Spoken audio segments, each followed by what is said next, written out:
Hablaremos sobre el tema de las diferencias entre los conceptos de Marx, su dialéctica, Durkheim y su hecho social, Weber con la comprensión o Verstehen. Ajá. Para comenzar, pues Marx y Hegel.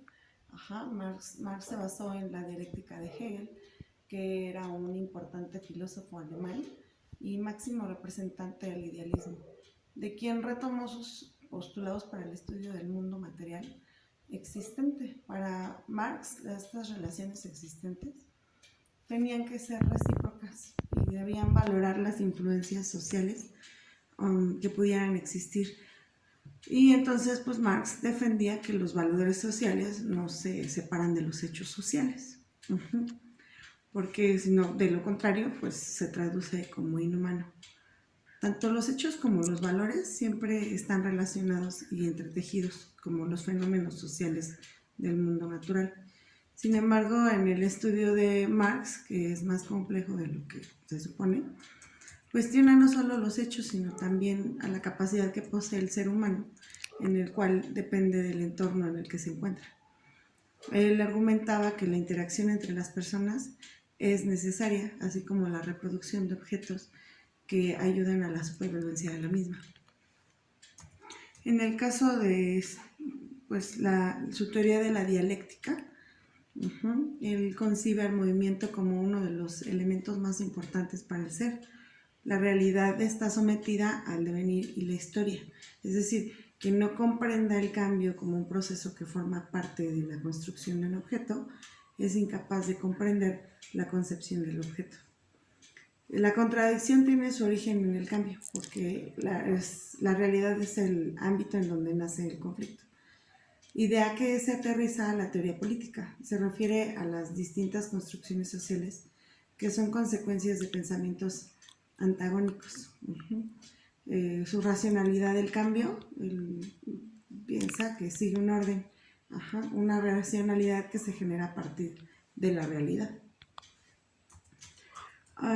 Marx esta realidad lo divide en tres cambios: tesis o momento de afirmación de una realidad, antítesis o momento de negación de la realidad anterior, y la síntesis, momento de integración de las dos realidades contradictorias anteriores, es decir, una nueva tesis que da lugar a otra antítesis y así sucesivamente.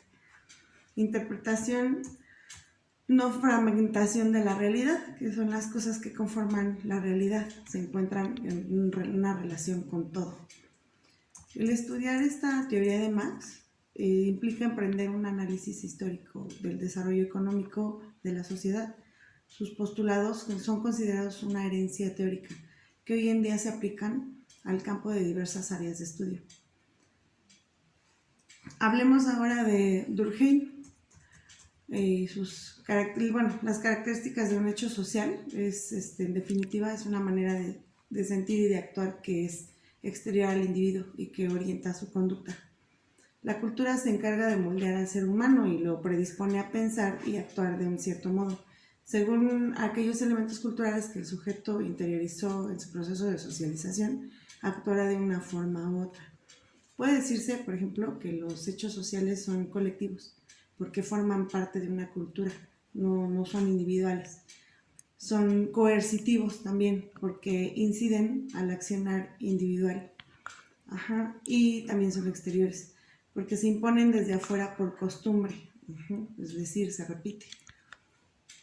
El acatar un hecho social supone reconocerse como integrante de un grupo social. Este es el camino que escoge la mayoría de los seres humanos, ya que es el que nos ofrece la seguridad de pertenecer a una determinada cultura, que a cambio de nuestra propia individualidad y de nuestros verdaderos deseos, nos ofrece el aparente calor de la aprobación y nos garantiza que nunca estaremos solos. Sin embargo, dejar de lado eso que nos vuelve únicos por miedo a no encajar a la sociedad no es un rasgo propio de un ser revolucionario, de esos genios que marcan un antes y un después. Las personas que optan por decir que no está imposición colectiva que entendemos como hecho social, refuerzan en este modo su individualidad y alimentan su brillo interior. Este es el camino de los grandes artistas, de los científicos que hacen descubrimientos revolucionarios, de los creadores que consiguen influir en un mundo entero a lo largo de varias generaciones y pasan a la historia. Pero ponerse a los mandatos no es fácil. En la mayoría de los casos, el precio a pagar es el rechazo, la envidia, el odio, la censura, entre otros castigos. Algunos de los ejemplos de los hechos sociales puede ser un ejemplo clásico, es el aplauso después de una representación teatral. Cada espectador sabe cuándo empezar a aplaudir y en qué caso debe hacerlo y las consecuencias de no hacerlo, sin necesidad de preguntar a los demás, de manera que el fenómeno se produce con notoria sincronicidad a partir de la uniformidad de cientos de fuentes. Desde este punto de vista, todas las facetas mayores de un grupo humano, su lengua, su religión, su moral y sus costumbres, son hechos sociales. Se trata de modos de actuar, de modos de sentir y de modos de pensar que exhiben esta notable propiedad que existe fuera de las garantías individuales. La conducta social aprobada y promovida luego de un acto de alguna naturaleza es el aplauso colectivo y es un ejemplo perfecto y simple de un hecho social. Las personas ahí es cuando saben en qué momento aplaudir, en qué momento hacer el acto del aplaudir. Otros ejemplos pues, pueden ser el persignarse de los católicos, ¿no?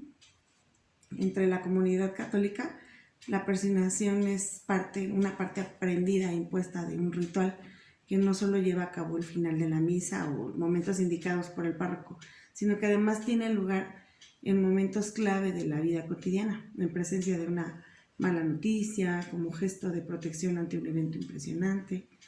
Nadie debe indicarles cuándo hacerlos, simplemente forma parte de un sentir aprendido.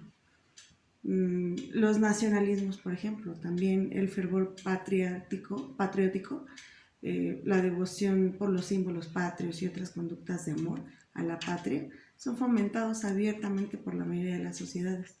Y como respuesta a un patrón de opinión subyacente del desprecio por lo propio, pues ambas vertientes de chauvinismo, que es el amor excesivo por lo nacional, o el malinchismo, que es el desprecio de todo lo nacional, constituyen hechos sociales. Las elecciones, las manifestaciones o protestas, las guerras y conflictos armados, los golpes de Estado, la violencia urbana, la crisis económica, el terrorismo, todos esos son ejemplos de hechos sociales. Pasamos a Weber, Max Weber, con la comprensión o Verstehen. No sé si está bien dicho, pero es un término alemán que traducido al español significa comprensión. Esto es divulgado por Max Weber. El comprensivismo es una rama de la filosofía de la ciencia o epistemología, si se quiere hablar en términos contemporáneos, que surge en Alemania durante el siglo XIX como oposición al positivismo como método científico, ya que se planteaba que las ciencias sociales o ciencias del espíritu debían estudiarse con base en este método positivo.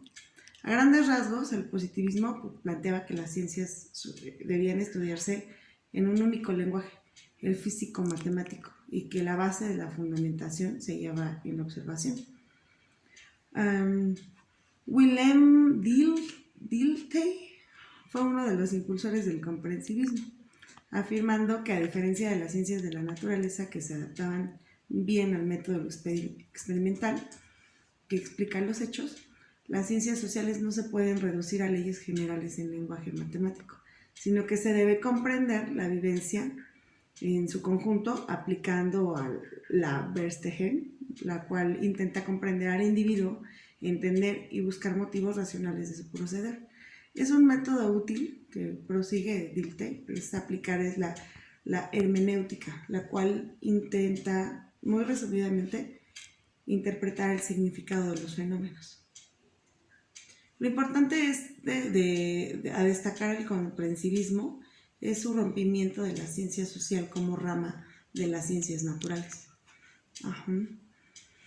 Y bueno, pues esta es una pequeña información que puedo compartirles, que he investigado. Mis fuentes pues aparecerán abajito y pues agradezco su atención. Gracias.